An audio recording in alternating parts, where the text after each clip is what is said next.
And we're back with more on NewsTalk Saga 960. So very glad you could join us to start your work week right here with us on the Mark Petronis Show. And it's that time again where we talk crypto. And look, all the talk has been about the meltdown on the weekend. It started around Friday, Saturday. It started dipping. All the crypto haters were rubbing their hands with glee, saying, excellent.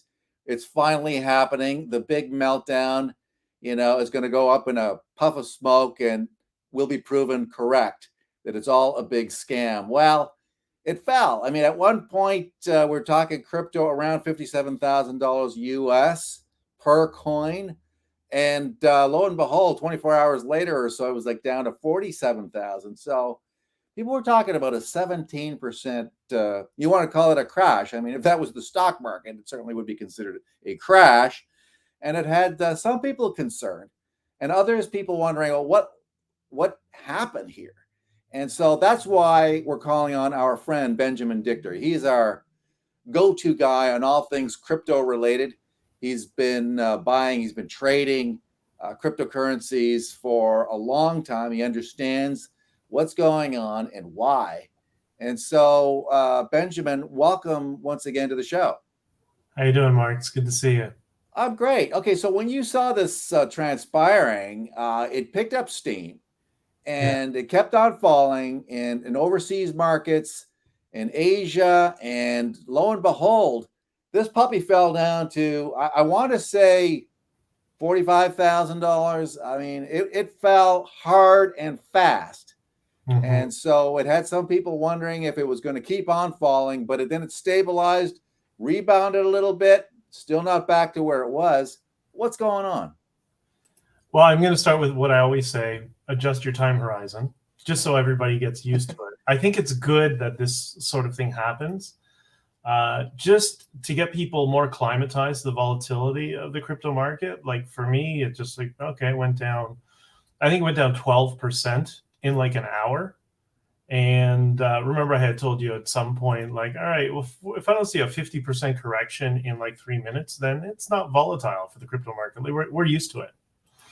So to explain a little bit what's going on, and to do something I don't normally do, and maybe give justification for some of the government's actions.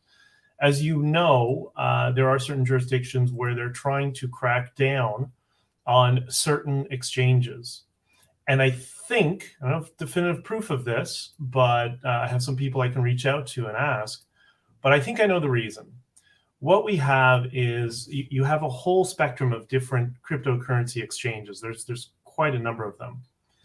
But some of these crypto exchanges, they offer up to 120x leverage, not 120%, 120 times leverage.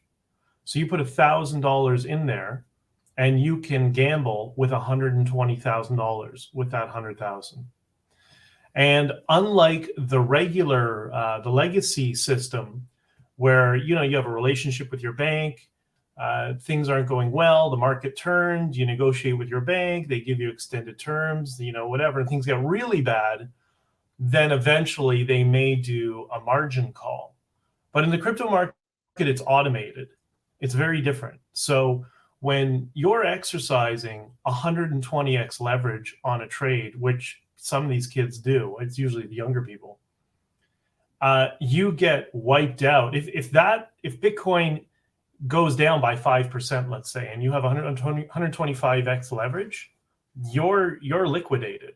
It's auto liquidation, and it's done that to kind of save the market. So what do you lose? You lose your money, and that's it. You're done. So what happens, it's a cascading effect. So you have a market where so many people have way too much leverage than they should be using.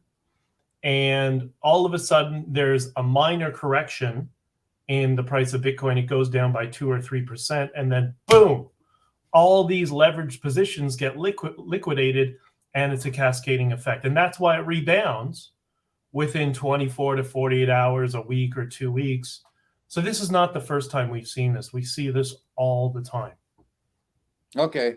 So what you're saying is that people had bought Bitcoin on margin.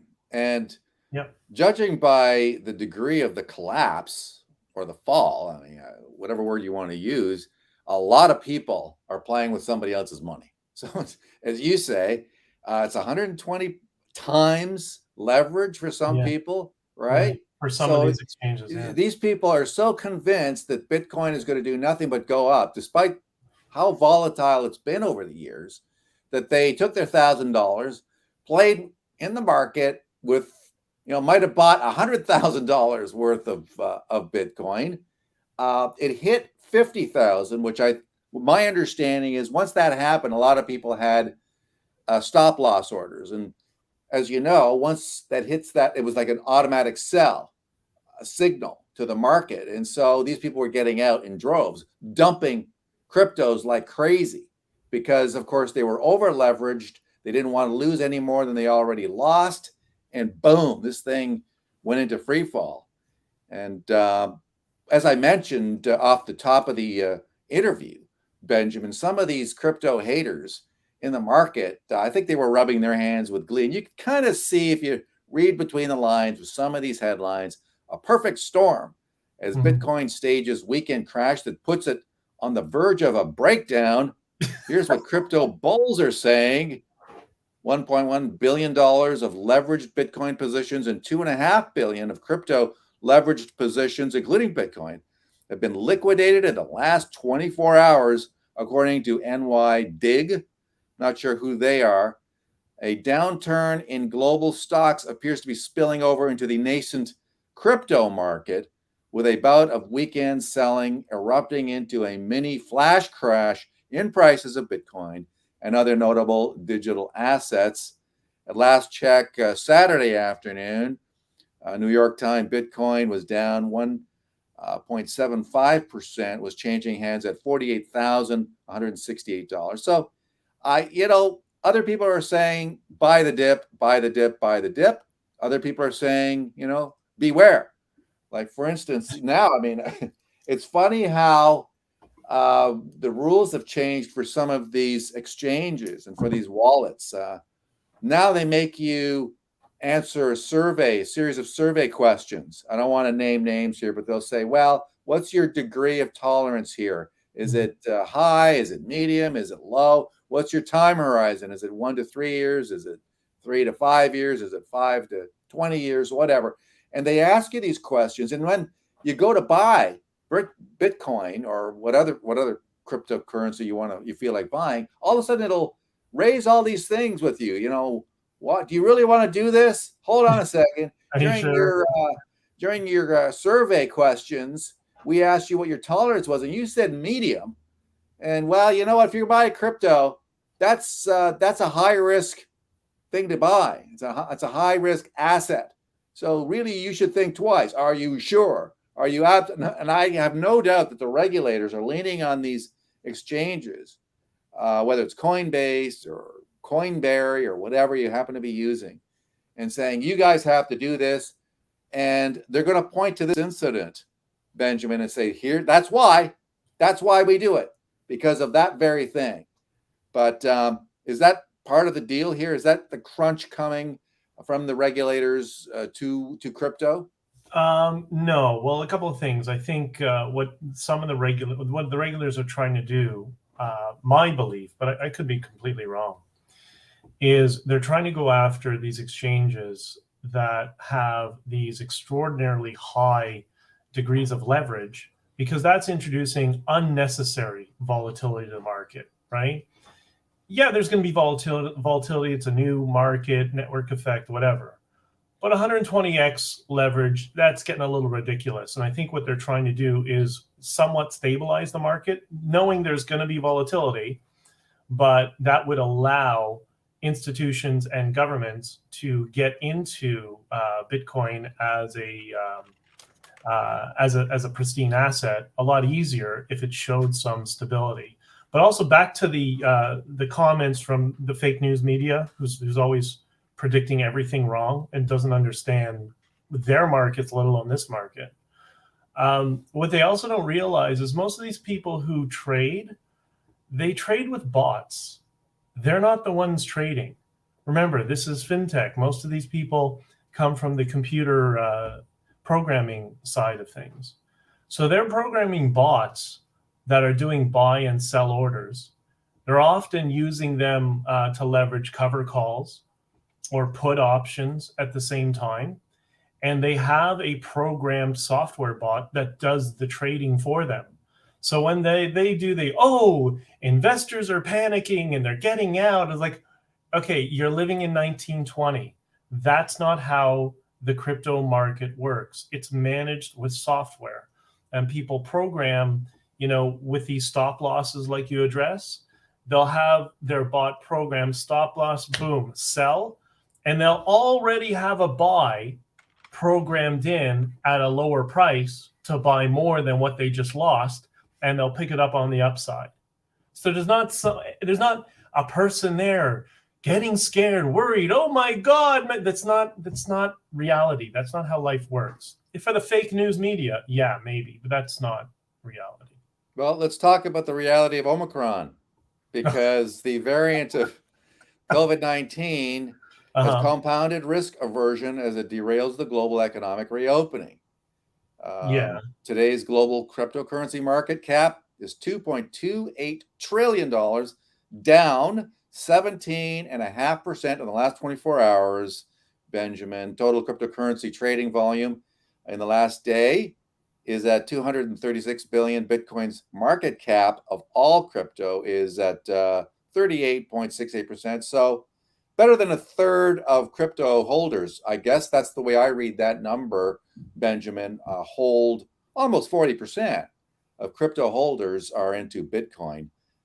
Presumably all the others, are, getting doggy coin or F Joe Biden coin, wherever they got whatever they put their money into.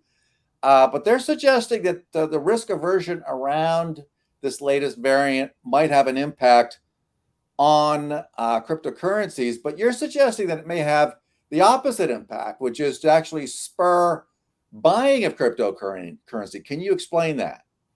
Yeah, I mean, what they're addressing there is it's called the Bitcoin dominance ratio, which has been everywhere from, in recent years to 85% of the market was in Bitcoin, down to as low as, I think, 45%, and usually hovers around 65% of the market was dominated by Bitcoin holdings. So that's nothing new.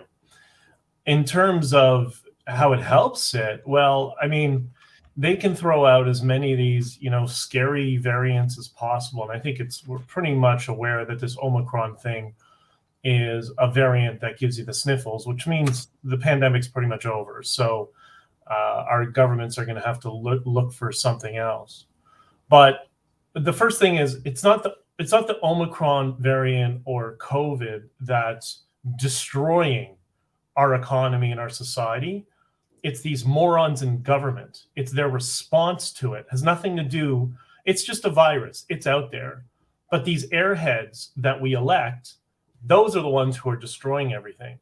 And the more of us who realize that these airheads in government are destroying our financial system, people are starting to think, you know what, this crypto thing, it's a hedge against not only inflation, but these morons who dictate our government policy. You know what? I'm going to offboard a little bit of my wealth and my net worth into this new asset just as a hedge. It's my life raft, and I think that's what's going on. So the more they try to scare people, oh, the markets are going down, oh, the economy is going to close, and a lot of people saying, oh, okay, good. I'm going to give me my next CERB check or my next stimulus check so I can buy more crypto. Yeah, I've seen so many. You've seen a lot of these metrics that have been posted online since COVID started, and the last one, I can't remember the specific numbers, but in the very beginning, it was something like a $1,200 investment into Bitcoin at the beginning of COVID, or around March when the market dumped, would be worth about $13,000-$14,000 now, right? Or at least Wow. when it was at its height. So it's amazing how many people took some of that stimulus money and said, yeah, getting off this train, I'm throwing it into Bitcoin because I think that's where the future is. I don't trust these idiots in government. You are listening to the Mark Petrone Show, and we have Benjamin Dichter on the line. He's our crypto enthusiast or a crypto analyst, a crypto trader, leading us through the minefield of purchasing Bitcoin and other cryptocurrencies, explaining exactly what cryptocurrencies are for those of us who are still a little unclear about it, and how it might help you avoid what some see as perhaps a crash coming in stocks. And we've started to see tech stocks, a little bit of carnage happening. The Teslas of the world, the Amazons of the world, Apple, high flying stocks that have been shredded as of late as the entire market feels the pressure, I guess, in part from the pandemic, but I think also due to maybe a slowing economy. We've had some job misses recently that have raised eyebrows in terms of people wondering whether or not we're in recession and whether the economy is contracting. And so you're seeing some people gravitated to cryptocurrencies as they fear perhaps the ongoing attack on our currencies as they print trillions of dollars. It feels more and more like a bubble.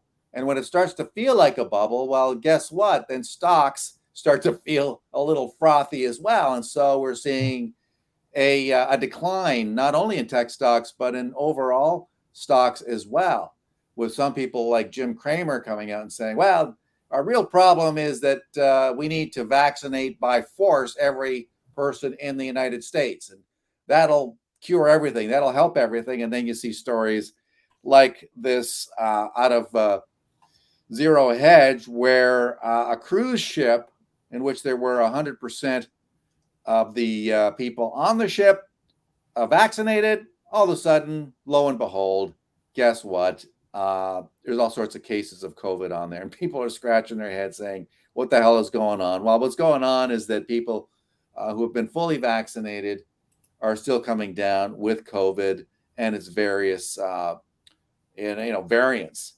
The other thing, you mentioned a bit about the people buying the dip. And El Salvador, as it turns out, is doubling down. And I'm sure that's no surprise to people like yourself, Benjamin, because they're in it for real. And they don't care that they're getting all sorts of pressure by the likes of, all these lending agencies, federal bankers who are warning El Salvador and Tonga, the country of Tonga, saying, hey, you don't want to go down that road. It's a bad idea. Well, lo and behold, El Salvador is saying, well, thanks for your advice, but we don't care what you happen to think. We're buying more Bitcoin. And there they are in El Salvador buying the dip, Benjamin.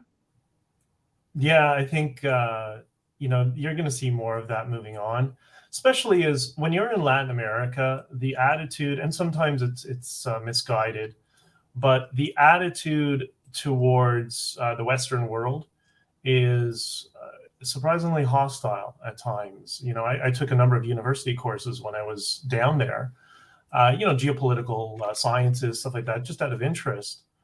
And as we look at our institutions and say, oh, they're the grade A institutions of the world, they're wonderful, you can trust them.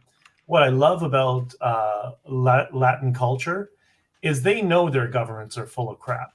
Like, they're smart enough to understand that, so they don't trust their own governments, but they definitely don't trust the babushka communists at the IMF and at the ECB and the World Economic Forum and all of these organizations, these three-letter organizations, right? So you're seeing this very clearly with El Salvador. And, there's countries like Panama that are kind of caught in the middle because they're very closely, much more closely tied to the United States and other Latin American countries. But you're going to see more of this moving on.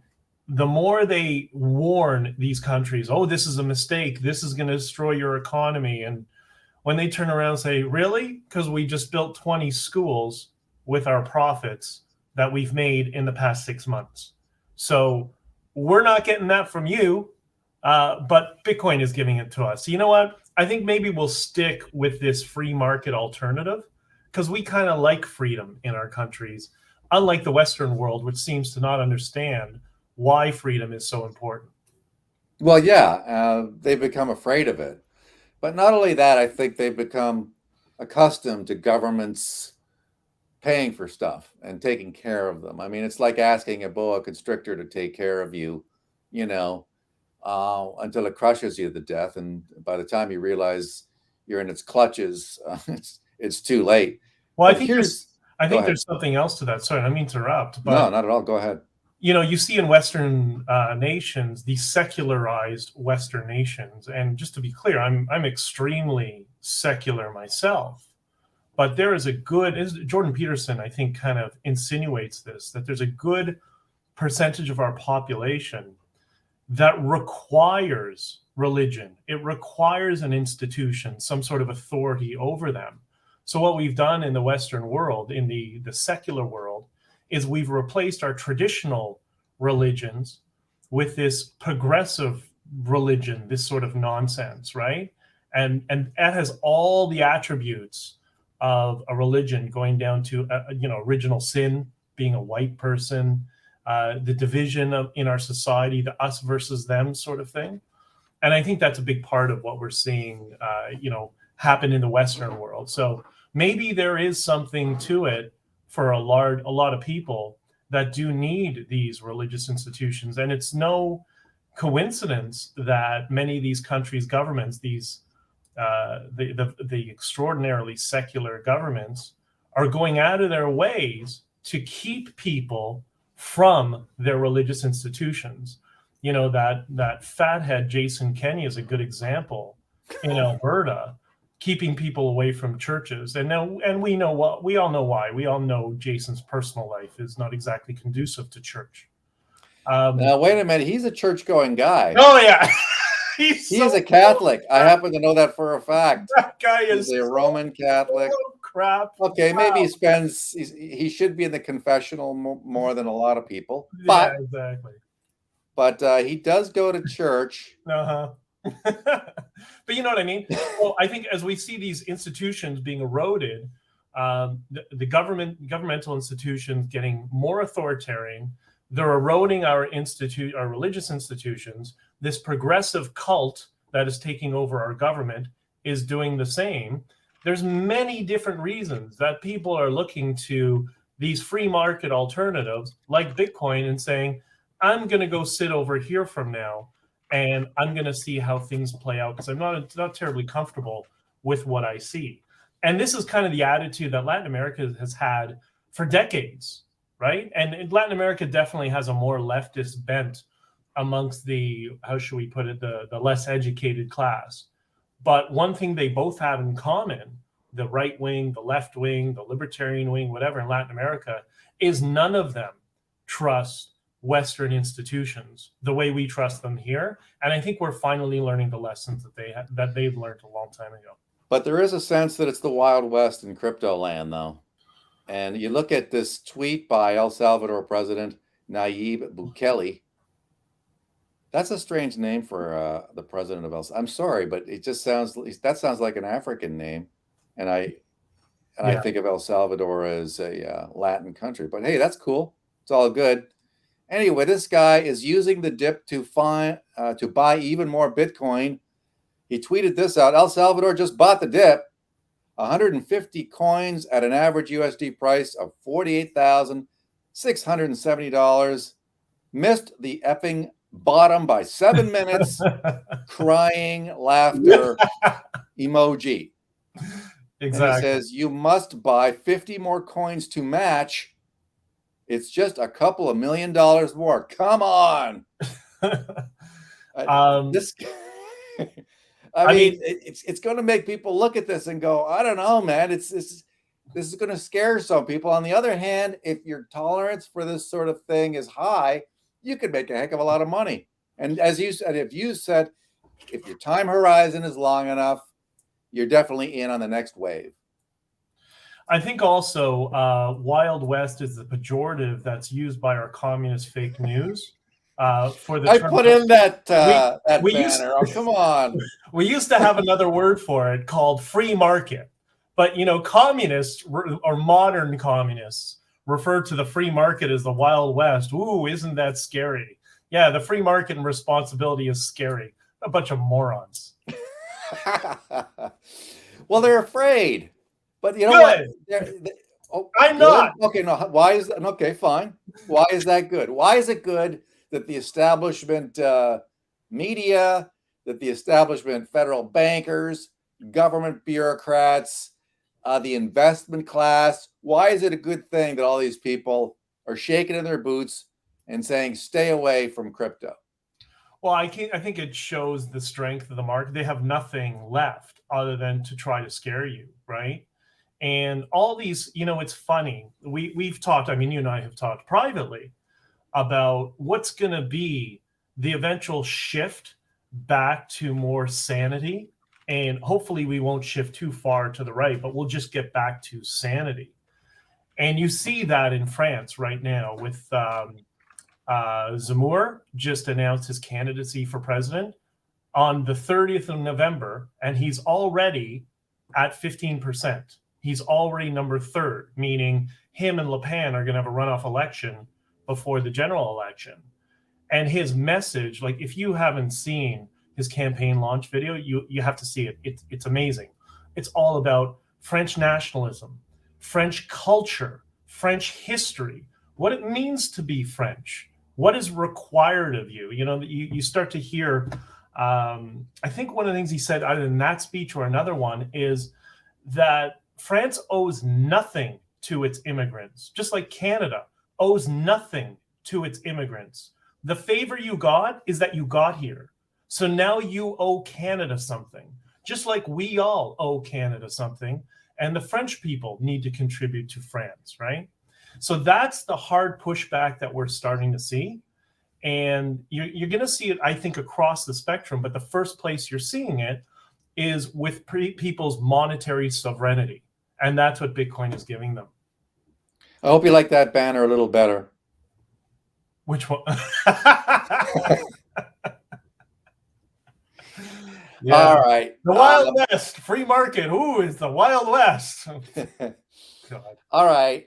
As we head into this coming week, we're seeing, and you've raised it with me. We've talked about the number of rallies, riots, really clashes over pandemic mandates, vaccine mandates, as you see more totalitarian governments like in Australia, like in New Zealand, like in Austria, like in France, Germany now, poster child. Wow.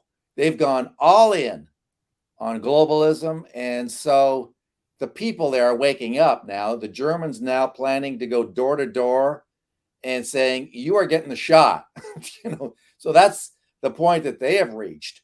But could there be a tipping point here that has an impact not only on equity markets, bond markets, but cryptocurrencies in the coming week or two? Yeah, I think the first thing to correct you, Mark, is if it's, and these are the rules of fake news media, if it's left wing, it's protest. If it's anybody else, it's a riot. That's how it works, right? So if you want freedom, it's a riot. But it's a lot of angry people on the street. That's right. But if you want to burn a bunch of businesses because of racial politics, then it's just a protest. Yes. Right? That's a mostly peaceful protest. Mostly peaceful. The cities were not mostly peaceful, right? But God forbid people may have a little get together and say the word freedom. Wow, Well, yeah, it's racist now. Free speech is racist. Haven't you heard? Only morons think. And I think, like, what you see is the propaganda machine. Through this process of political entryism, NGOs, foreign entities, groups getting involved in these large conglomerates that run our media that are spinning a narrative because they think it's going to be profitable. But there are also people that are ideologically driven, but it's already starting to blow up in their face. There's only so far that you can go. And, my hope is when you see the next generation of politicians come in, and I don't mean, generation, the standard term, but, once this oligarch of airheads moves on, and you start to get more objectivist people in government. And I think it's only a matter of time. I hope we're going to start to see people, and it sounds hyperbolic now, but you know what? We're at that point where we start to look at countries like Australia, and it's time to pick off some of those politicians and send them to The Hague for crimes against humanity charges. And I suggest we do the same thing here with Doug Ford, with Justin Trudeau, people who are forced to do things that are unconstitutional. How long do you think that's going to work? You think that's going to work for the rest of your life? You don't think there's going to be an opposition that's going to come in and want to take advantage of that? You know, for these people on the right are like, oh, we're going to behave like the leftists because that way we'll stay in power permanently. Eventually, people just get tired of having the same name. You don't think the other side opportunists are going to come in, irrespective of their personal feelings, and say, if they thought they were aggressive, we're going to teach them a lesson and we're going to go after them at The Hague. I think you may see that in some countries, and I would caution some politicians to be very worried about it, because I know people in politics who are getting involved that are looking for just that. And they're all freedom people, free market people. And you find those people in the crypto market. One thing that is universal that I found in the crypto Bitcoin market of digital assets, they all hate politicians, all of them. That's why they've gone there. And it's only a matter of time till they figure out how they can get back at these politicians. And some of these people are exorbitantly wealthy, and they will be the wealthiest people in the world. Yeah, I could see why some of these government officials, leaders, were chosen. And they weren't chosen because of their immense brain power. They were chosen specifically because they're not very bright, because they're not students of history. Apparently, they've never cracked open a book to see what happens to tyrants. Hey, I have a question. See pictures of them hanging, being hung with piano wire. You don't even have to go back very far to read about the Ceausescus of the world, and that's why these stupid leaders were chosen, because they don't understand that when people reach the boiling point and then go past that point, that bad things tend to happen to bad people. And the puppet masters, they're standing back, the billionaires, they're standing back free and clear, saying it's all their fault. And it's the puppets themselves that end up paying the price. I don't know. What's your question? Well, what grade level do you think Doug Ford achieved? Do you think he got to grade 10 before he was thrown out of school? Like, he was dealing drugs like a bum. And his father was an MPP. What kind of loser are you to come from a family where your father's an MPP, but you have to go like a schmuck and sell drugs on the side? Like, come on. And that's who you chose as leader? Rob is the one we revere to this day. What's that? Rob is the one we revere to this day. Listen, Rob had his failings too, but Rob at least seemed to care about people. He walked the walk, as far as I'm concerned. He wouldn't be doing the same thing. Justin Trudeau. Justin Trudeau's an airhead as well. They're just airheads in different ways, right? Justin Trudeau never had to deal with people in, on a regular day-to-day basis, so he has no street smarts. That's the only thing Doug has, but they're both airheads. I got to wrap things up. Ben, gonna get some emails? Yeah. Oh, well. Well, you know what? Just like our politicians, you know what you have? Plausible deniability. It wasn't me. It was him that said that, right? Yeah. Blame Benjamin. That's right. All right, my friend. Thank you so much. Really appreciate this, as always. All right, brother. We'll talk to you soon. Thanks for tuning in. Got to wrap things up on the Mark Petrone Show. By the way, you can listen to all of this on podcast. It's available to you on saga960am.ca. You can follow the drop-down menus. You can find out what other shows are available, including this one, of course. And don't forget our terrific sponsor, Better Contracting Services, for all your roofing needs. Check it out today, bettercontracting.ca. Gotta say, sayonara for now, ciao for now. Let's do it again tomorrow, shall we? Bye-bye.